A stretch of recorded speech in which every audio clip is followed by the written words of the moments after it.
যার মুখে রুচি নাই সেও পেট ভরে ভাত খাবে। গরম ভাতের সাথে এই শুটকি ভর্তা থাকলে পেট ভরে ভাত খাওয়ার জন্য আর কোনো কিছু লাগবে না।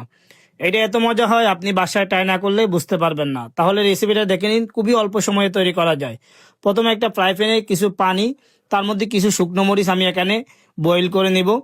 যখন আপনার শুকনো মরিচটা বয়েল করা হয়ে যাবে, এরপর একটা ব্লেন্ডারে জগের মধ্যে নিয়ে অল্প একটু পানি দিয়ে এগুলি আধ ভাঙ্গা করে ব্লেন্ড করে নিব। বেশি ফিনিশিং করব না, যেন মরিচগুলির দানাগুলি আস্ত থাকে। দেখেন আমি যেভাবে ব্লেন্ড করছি, এভাবে ব্লেন্ড করে নেবেন। সেম জগের মধ্যে কিছু রসুনের কোয়া আর কিছু পেঁয়াজ, পেঁয়াজের পরিমাণটা একটু বেশি আছে, এগুলি হালকা একটু পানি এবং সোয়াবিন তেল দিয়ে সুন্দর করে ব্লেন্ড করে রেখে দিব।